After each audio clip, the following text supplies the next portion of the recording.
Hola chicos, ¿cómo están? Acá estoy.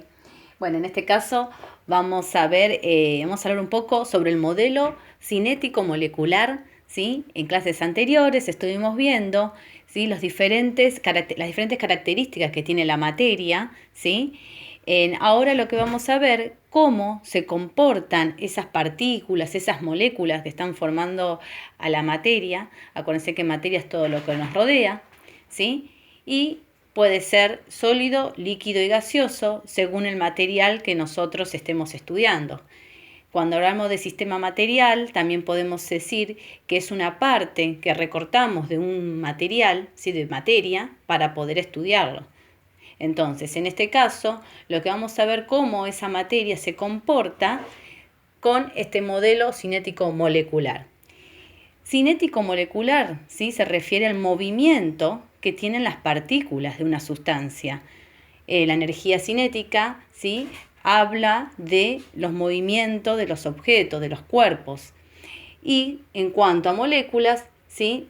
Habla este modelo de cómo se van a comportar esas moléculas en determinadas sustancias. Entonces, por un lado yo acá puse comportamiento y características de las sustancias y de los materiales en los diferentes estados de agregación. Acá puse sólido, líquido y gaseoso. Vamos a tomar el ejemplo del agua, ¿sí? Porque el agua, ¿sí? La podemos encontrar en la naturaleza en estado líquido, sólido y gaseoso. Hay otros elementos, otras sustancias que también las podemos encontrar en la naturaleza, pero el ejemplo del agua, ¿sí? Es más visible para ustedes y lo podemos ir poniendo en diferentes ejemplos. Cuando decimos el agua, ¿sí? En estado sólido, es algo que habitualmente lo podemos ver. Abrimos la heladera, sacamos un cubito de hielo y encontramos el agua en estado sólido. Y en la naturaleza tenemos en el Perito Moreno, los icebergs, ¿sí? Los grandes témpanos de hielo, ¿sí? En forma sólida tenemos en agua en la naturaleza. Las partículas que componen, que están compuestas este agua, están juntas, ¿sí? Acuérdense que los sólidos tienen forma definida, ¿sí? Tienen un volumen definido, son difíciles de comprimir, porque tienen las partículas muy unidas, ¿sí? No adoptan la forma del recipiente en que lo ponemos, ¿sí? Imagínense, si yo agarro ese cubito de hielo y lo quiero poner, ¿sí? El cubito de hielo cuadrado y lo quiero poner en algo redondo, no va a tomar la forma de ese recipiente redondo, ¿sí? Entonces, las partículas, ¿sí? O las moléculas que están uniendo, esas fuerzas de cohesión que mantienen unidas a las partículas de esta agua sólida, ¿sí?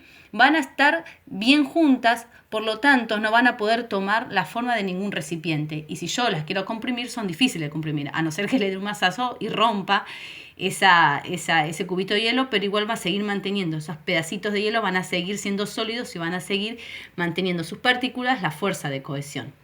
En un líquido, ¿sí? Esas fuerzas de cohesión que mantienen unidas las partículas es más flexibles, son más sensibles, ¿sí? Por lo tanto, el líquido puede tomar forma del recipiente que yo lo ponga, ¿sí? Si yo abro el grifo, ¿sí? El agua lo pongo dentro de un vaso, ¿sí? Va a tomar la forma de ese recipiente.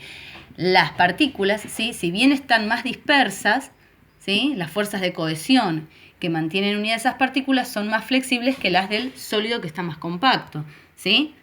El agua, ¿sí? No tiene un volumen definido como el sólido. Y en el estado gaseoso ya las partículas están dispersas, más dispersas, ya no existen esas fuerzas de cohesión que van a atraer a las partículas, que van a mantener unidas. Ya miren cómo es acá. El gas, si yo abro por ejemplo la hornalla, el gas sale disparando y enseguida se puede oler en toda la casa ese gas, ¿sí? Porque las partículas, al no tener esa fuerza de cohesión, se dispersan por todo el ambiente, ¿sí? No tienen volumen definido, ¿sí? Igual se puede comprimir el gas, pero, ¿sí? No puedo mantener unidas las fuerzas de cohesión si yo abro la hornalla de la cocina o de la garrafa, por ejemplo. Pero bien, como dije antes, este modelo cinético molecular, ¿sí? Explica cómo se van a mantener unidas estas partículas, ¿sí? Cómo van a hacer el movimiento de estas partículas si yo le doy temperatura o presión a algunos de estos estados de agregación. Si yo aumento la temperatura en un sólido, ¿sí? Por ejemplo, vamos a seguir con el ejemplo del agua, ¿qué va a pasar? Se va a empezar a derretir, o sea que esas fuerzas que unen, esas fuerzas de cocción que unen, se van a desintegrar, por así decirlo, y se va a derretir, ¿sí? Va a pasar de un estado sólido a un líquido, ¿sí? Le agrego temperatura. Y si le agrego presión, bueno, voy a romper ese cubito de hielo. Ahora, si yo al agua líquida le agrego más temperatura, o sea, lo llevo a su temperatura de ebullición, que es 100, ¿sí? Esta agua va a empezar a evaporarse, ¿sí? Y obviamente que va a empezar a hervir, pero las partículas ya van a estar en mayor movimiento, se van a empezar a mover más, a separar más, ¿sí? Por lo tanto, este agua, que a no ser que obviamente si yo le sigo dando en hervor, ¿sí? Si le sigo dando mucha temperatura, llega un momento que se va a evaporar esa agua, pero las partículas, mientras estén hirviendo, las partículas van a estar recontraagitadas, van a estar todo el tiempo chocando con el recipiente donde esté hirviendo. Y en el caso del gas, ¿sí? Aún más todavía. Si yo le doy calor, obviamente que volamos todos, no vayan a hacer eso en sus casas. Si yo abro la hornalla, ese gas que está liberado en el ambiente, ¿sí? Va a empezar a agitarse más con el calor, ¿sí? Las partículas van a estar pegando en el recipiente con mucho más fuerza si yo lo agito. ¿Sí? Cuando uno agita en una gaseosa, por ejemplo. Vamos a hacer el ejemplo de gaseosa, no vamos a dar el ejemplo del gas de la hornalla a ver si hacemos lío. Pero, por ejemplo, en la gaseosa, ¿sí? Si yo la agito mucho, ¿qué pasa? Cuando salen las partículas, sale el gas disparando, ¿no? ¿Por qué? Porque yo le di presión, aparte de la presión que ya está contenida en el recipiente, al agitar también, ¿qué hago? Que las partículas choquen con más fuerzas en el recipiente, ¿o no? Entonces va a salir el gas con mucha más fuerza. Bien, entonces la temperatura y la presión van a hacer que estas partículas que están unidas, en algunos casos como el sólido, más unidas por esa fuerza de cohesión, van a hacer que se agiten con más rapidez. Al agitarse con más rapidez se rompen esa fuerza que lo están uniendo, ¿sí? Y va a liberarse, en el caso del gas, va a liberar con más fuerza, en el caso del líquido hasta se puede llegar a evaporarse, ¿sí? Las partículas van a estar moviéndose mucho más rápidos y en el caso del sólido también. Ahora lo que voy a hacer, ¿sí? Es hacer una breve experiencia, ¿sí? A ver si me aguardan ahí, con 2 copas. Voy a poner en una agua fría y en una agua caliente, ¿sí? Ahí justo que no preparé el agua. Bueno, en el otro video, chicos, yo se los voy a hacer. Lo que pasa es que acá justo me quedó lejos y se va a hacer muy grande, muy extenso el video.